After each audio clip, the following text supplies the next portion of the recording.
Hello everybody, Ralph Covert here. Welcome to my songwriting class. I want to talk today about gibberish. Gibberish is words that have random meaning. They have syllables and rhythm and structure, but they don't necessarily mean anything. They're a very helpful tool when you're songwriting sometimes. When would you use gibberish? Well, sometimes you have words and they make sense, and that's great, and you've got an idea or some words naturally flow out that make sense and that are say what you want to say, and that's fantastic. Sometimes you stumble into a song by way of the melody, and you might not know what the words are yet. And it's easy to get trapped in trying to find the right words and lose your momentum with the melody or the harmonic structure of the song. So that's when gibberish can be helpful, because you can put that piece off until later. Okay? Now you say, why might you just not go la la la la la instead of coming up with gibberish words that have kind of a structure to them? Well, the problem is la la la doesn't have any rhythmic content to it. So if I'm just singing la la la la la la la la la la la la, there's nothing to hold the words to a shape. There's nothing to hold that melody to a shape. And that's an important part of finding that melody, is remembering it. And the words are going to help you, even if they're gibberish words, are going to help you remember the structure and shape of that melody. So I want to give you an example of a famous melody that had gibberish in its origins. Paul McCartney from the Beatles woke up one morning with a melody in his head. And he sang this, he put these gibberish words to it. Ham and eggs, all I really want is ham and eggs. All I want to eat is ham and eggs. Oh, all I want is ham and eggs. Okay? And he's like, that's a familiar melody, what is it? And as the story goes, he went around, played it for John Lennon, and said, John, what song is this? And John's like, I don't know, Paul. Never heard it before. Went to George Martin and said, George, I came up with this song. Ham and eggs. All I really want is ham and eggs. George, what song is that? Da, da, da, da, da. He's like, don't know, Paul. It's not familiar to me. So he went around all day. He eventually ended up, of course, writing, yesterday, all my troubles seem so far away. Now it looks as though they're here to stay. Oh, I believe in yesterday. So, the gibberish did a couple things for him. For one, it helped preserve the shape of that melody. If it just had la la la la la la la, it wouldn't have held that rhythm and melody of da da da da da da da da da da da da. Right? So the ham and eggs kept the shape of it. For yesterday, ham and eggs, they have the same shape. That allowed him to preserve the melody. It also helped him to remember it. It also had a certain mouthfeel to it, right? All lyrics have what I call mouthfeel. Mouthfeel is a cooking term for the way food interacts with your mouth. The temperature, the oiliness, the salt, the sweet, the texture, how chewy it is, how soft, the way it swallows. All those things combine for a thing that cooks call mouthfeel. Lyrics have mouthfeel. Words have they come out of your mouth in a certain way, the way your palate and your tongue and your teeth and the notes all combine, and how fast or slow they are. The lyrics have a mouthfeel.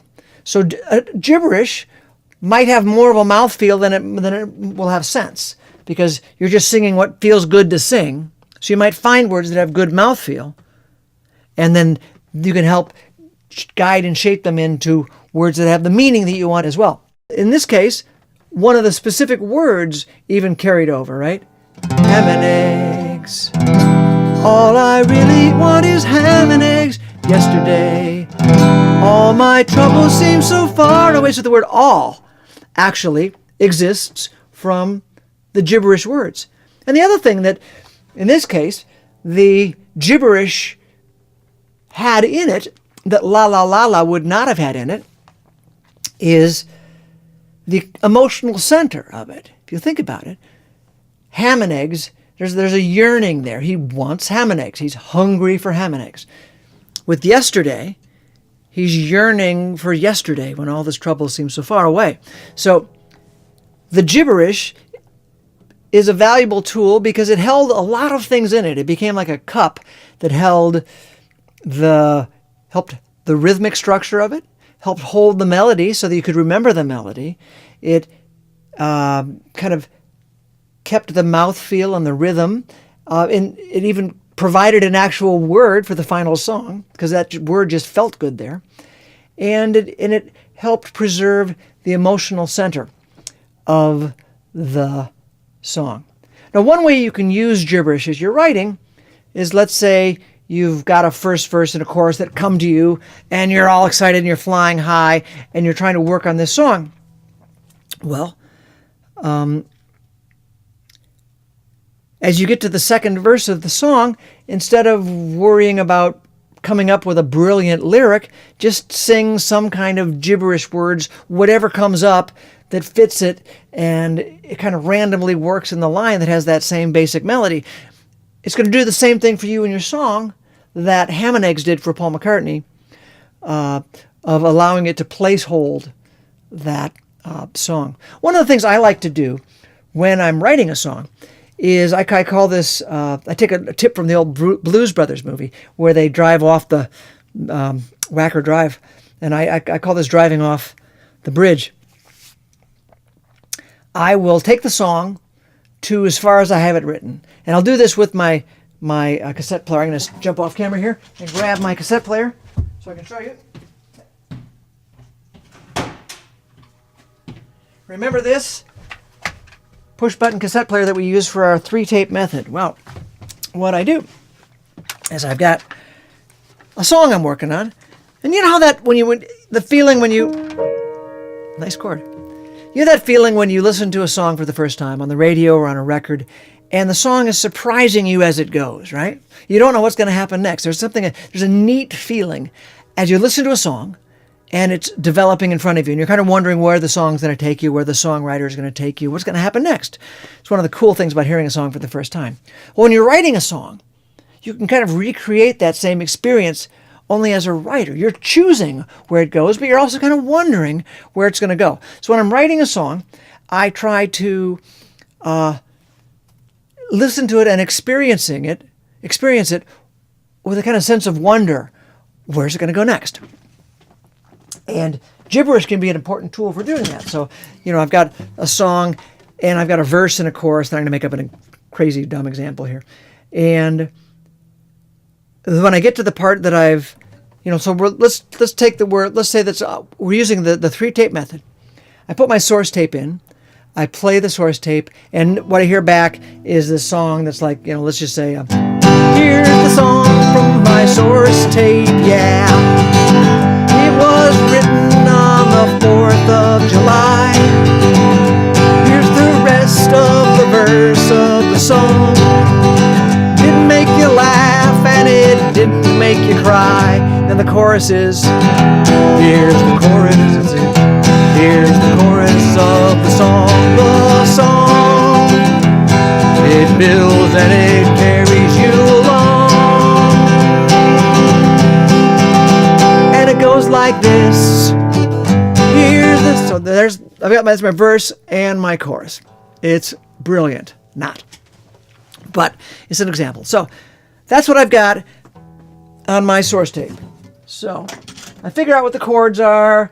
It's kind of a C, G, a D on the verse there, and then it goes to that E minor thing on the chorus. I get out my notebook and I write, this is the verse of my song. Yeah, I'm just going to write down what's there. I'll refine it and come up with better stuff as I go. Write all that down. And then I set it here so I can see it. And I'm going to play along with my song. And then what I'm going to do is when I get to the end of that chorus, I'm going to keep going. I'm going to drive off the bridge. I'm going to let gibberish happen. I'm just going to pull in any random words that I can find. I'm going to keep going. I'm going to see where the song takes me, because I don't know yet where the song is going. So this is the verse of my song, yeah. It was written on the 4th of July. Here's the third line of this example song. Did it make you laugh and it didn't make you cry? Here's the chorus of the song right here. Like chalkboard scratchings to your ear. And it goes like this. Making a songwriting video for you. It's not very good, but it's the best that I can do.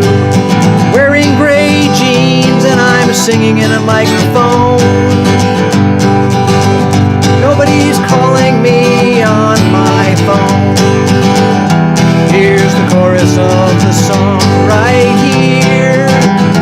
Like chalkboard scratchings to your ear. But it goes like this. And it ends with a kiss. Maybe a hug. Full of bliss or a little brown bug.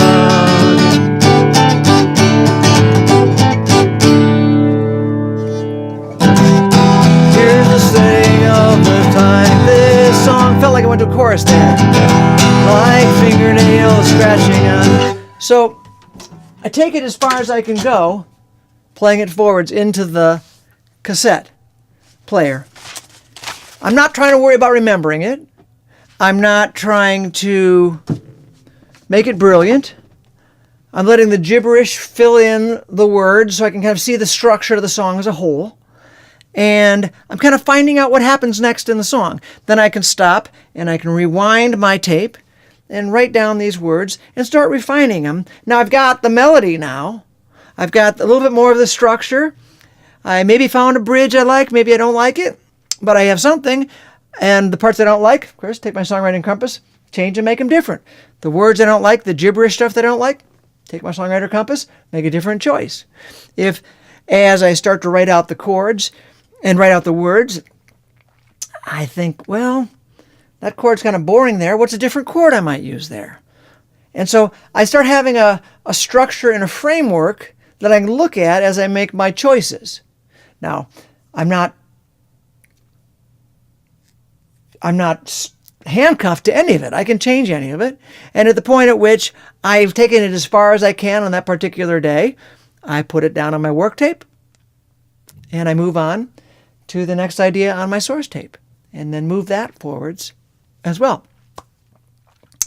So to recap for today, our focus was on gibberish. Gibberish can be an excellent tool to help you hold melodies in place, experiment with where a song is going without needing to know necessarily slowing down the process to find the right words. But the gibberish will also help you find the right words with mouthfeel, with emotional center. And again, you're always going to be going in and refining and making different choices so that your songwriter compass is happy. So there you have it. A bunch of different things jammed in there, but hopefully some great tools you can use. Happy songwriting. Thanks for watching, and I look forward to sharing more with you in the future. Take care. Maybe we don't belong together. I won't tell if you won't worry. There's time enough for time to tell what's going on.